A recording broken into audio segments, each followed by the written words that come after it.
We all know the strength, the body comes from the food we eat. Mental fitness is totally dependent on what we think. The powers of the soul comes from what we give. Every human being is a combination of the body, mind and soul. Every human being, this body, mind and soul has wonderful journeys to speak about. Mental health is one such journey which begins in the womb and ends in the tomb. Mental health is the journey, how we travel, with whom we travel and how it was. Doesn't matter the destination at all. Where we reach doesn't matter at all. My life is one such journey. I'm someone who believes in constant moving. Every opportunity which came my way, I just took it. This is my story. This is my journey. The girl who could not voice out her own emotions, who could not speak what she felt, with help of my friends and family, I started understanding a lot of things about myself. And then I started seeing the world. Slowly I started realizing there's a lot of problems in this world. So that is the time when this girl who could not voice out her own self decided to give wings to her passion and fly. I started to fly. I went to every individual who could not speak, whom I came across. This is my story. A silent story where a girl who could not speak but finally became the voice to so many who are voiceless. One Friday evening, as I already told you, mental health is a journey. You need to keep moving. So I was planning to do something for my mental health. Friday evening, so I was planning for my Saturday and my Sunday. I was just planning what do I cook, where do I take my family, and a spa appointment of mine. All these things I was planning, and also I was planning my visits to the orphanage which I regularly. Suddenly, a girl entered my clinic. She was like totally depressed. I asked her to sit down. She sat down. I asked her what happened. There was no answer at all. She was in complete silence. For a few seconds, she started to cry. I thought, let me give me her time. I just stayed quiet. And then, slowly, she tried to open her mouth. She said, "Doctor, please help me. Please save me. Please do something to me." I asked her, what happened? Again, there was silence. It takes a lot of courage and guts to actually tell what you're undergoing. After constant crying, slowly she said, "I'm not happy." I just shook my head. Okay. I told her, "Please tell me, continue." She said, "I'm not at all happy. I don't think there's any point surviving." And the next sentence which came devastated me too. She said, "It's almost in 3 months I'm thinking to end my life." Maybe the girl was around 25, 26. A very beautiful young girl, well educated. She was working, a good family background too. A girl with all this, despite having all this, comes and sits in front of me and says, "I want to die." That's when I was disturbed. My question is, what's happening? So she continued. She said, "I'm unable to concentrate on my work. I'm unable to sleep. I'm eating a lot of junk. I cannot spend time with my family. I'm not able to give time to my friends. I'm not able to concentrate on my work, my relationships. And so many times I think I should not go back to my phone, but I'm constantly going back to my phone. And I somehow feel maybe I'll get some help there, but nothing is happening. I feel helpless. I feel worthless. I feel I cannot even do anything." This is what she was telling me. I was just constantly watching her. A beautiful girl, filled with tears, finding difficulty to speak, and she was talking. I just sat there looking at her. She continued talking. And then comes the warmth. She asked me a question. Doc, why did my life become like this? Why is my life like this? I didn't have an answer. I was just looking at her, and then we continued talking. I gave her a cup of coffee. I was drinking my cup of coffee too. We continued talking.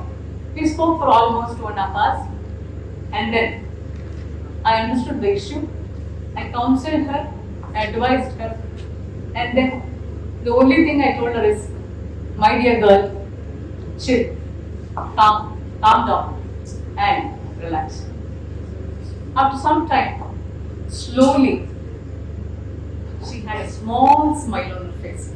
She said, Doc, thank you, and she wanted to go. She turned back at me twice, not once, twice. She smiled a little and said, thank you so much, thank you so much, thank you for saving me. That's when I felt very, very happy. That's when I got a smile on my face. That's when I felt satisfied.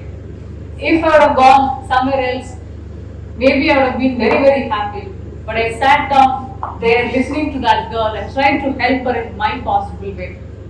She was happy. This gave me satisfaction for my life. I always tell this everywhere.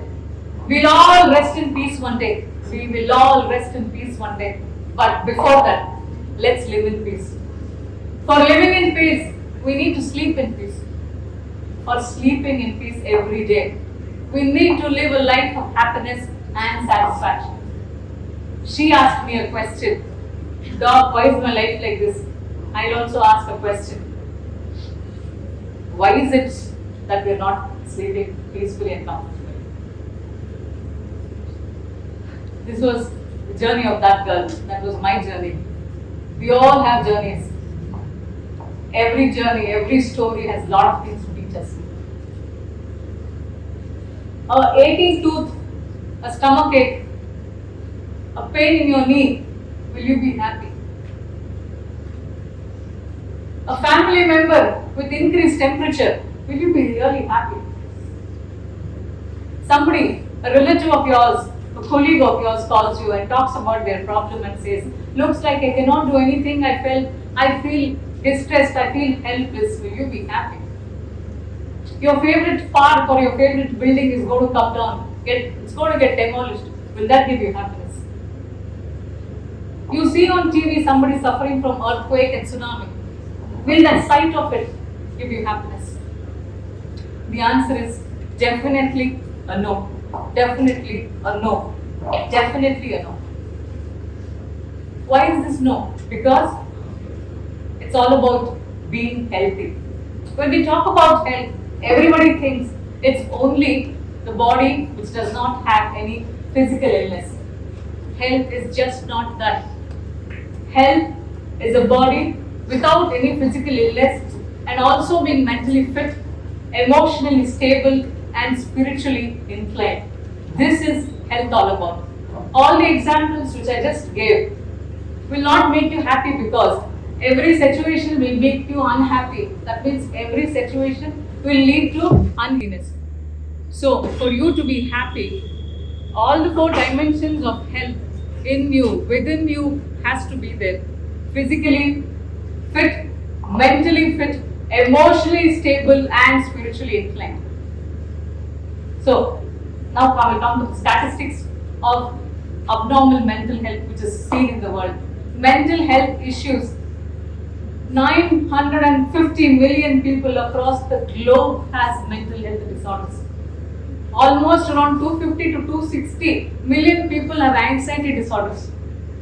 Other major disorders you can see is depression, mood disorders, psychotic disorders, and many other personality disorders and addictions. It is seen 1 in 4 person is getting mentally disturbed, mentally stressed out. So, is the whole society fit, healthy? That's the question. Yes, it will be fit and healthy if all these 4 dimensions are worked upon. Now coming back to the story of this girl, the major issue is 2 things with her. First one, digital media addiction, and second one is disturbed sleep. If these 2 things were dealt, 70% of our problems would get better. Digital media, if I have to tell you, 467 million users across the globe are on social media.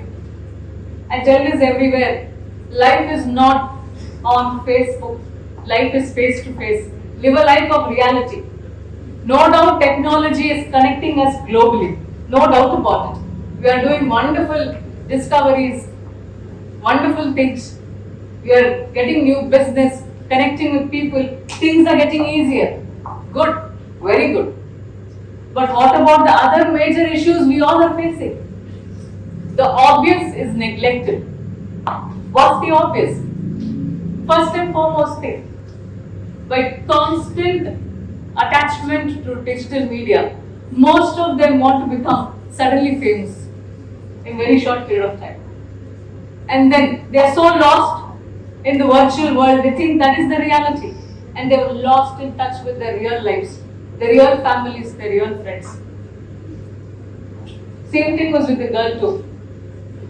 And then what else? Emotionally, there's so many issues. The first physical problem is most of us are watching digital media, digital platforms through mobile phones and laptops and iPads. We don't watch it at such far off distances. It's only here.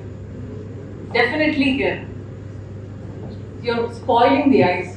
So many people come and complain, I have a problem with seeing, eyesight problem and headache, because the nerves and the eye is getting disturbed. That's one major thing. Second one, by constantly sitting in a place when there is no movement at all of us on digital media, I don't say only that girl, you, me or anybody, everybody are getting exposed to so many physical disorders. Diabetes is creeping in. You're seeing cardiovascular disorders, cardiac problems, heart attack at very young age, obesity has, because people are not moving at all. The only movement they do and the only run they do is temple run. They don't even go to real temples. So this is the effect of digital media. I did not tell you don't use, but how much is too much, we are unable to decide. That is not just a problem with this girl, it's a problem with all of us. How much is too much? Where do I start? Where do I stop? That's when we lose track of time. And this girl told me, I'm so happy with my virtual friends than with my real friends. Let's face the world of reality, not virtuality.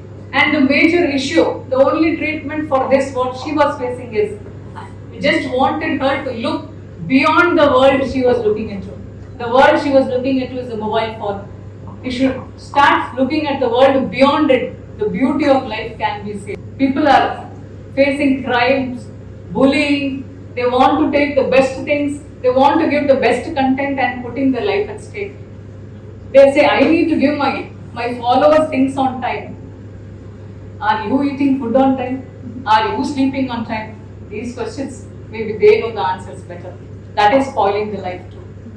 So, we need to empower our quality minds so that they currently strengthen our present as well as our future too. Life is on the reality. Life is real, not real. So, let's understand that. Next, the problem which will really get better if she sleeps on time. She said, I could hardly sleep for 3 hours, 4 hours maximum. 92% of the population are having sleep deprivation. Sleep, the cheapest source of entertainment, therapy, and drug for our life, sleep. What happened? Today it's the most costliest commodity. People come to me and say, Doc, I'm not able to sleep properly. There's this one boy who had come. He said, I can't even sleep properly, I can't sleep on time. I asked him, what were you doing? He said, the previous whole night I was actually Googling how to sleep. That's the effect of social media in our life. So if this girl, not only this girl, you, me, everybody sleeps on time, 6 to 8 hours in the night only, life is going to be beautiful. What will happen if you don't sleep on time? There is a hormone called melatonin which will be secreted during the night. That's during the dark times, means in the night. So when there is alteration in circadian variations, there is alteration in the melatonin too, which will directly impact our body's immunity. And then we will be prone to a lot of infections. And then just imagine if you not slept very well the previous night, will be able to sleep, will we be able to perform better the next day? It's absolutely impossible. Lot of disorders like diabetes, hypertension, obesity and many metabolic disorders can be prevented. And then if you sleep comfortably, your body gets completely rejuvenated and you get the energy to perform your life better. Instead of complaining, God, I can't sleep, just sleep. Keep your phone aside and just sleep. That's all. That's the only treatment. So, where is the treatment for all this? It's back in. Go back to your roots. Listen to what your family tradition says. Listen to the values, follow them. They give you a lot of information on how to live a quality of life. A wonderful quality of life is going to take you somewhere else from where you are. Start living a healthy, wealthy, happy life with very simple things. Sleep on time. Be away from unwanted digital media addiction. So do the detox every now and then. Don't touch your phones. Tell yourself I wouldn't do that. You will be saving so much of money and energy to do quality work.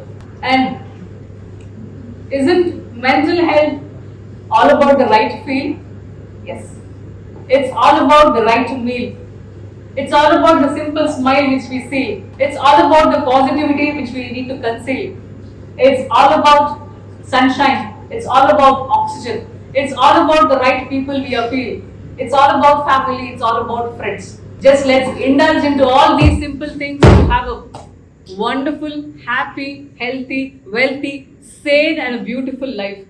So you will also be having wonderful journeys ahead. Wishing you great journeys ahead. And these journeys to be told further so that many will get motivated to have better journeys. Thank you so much.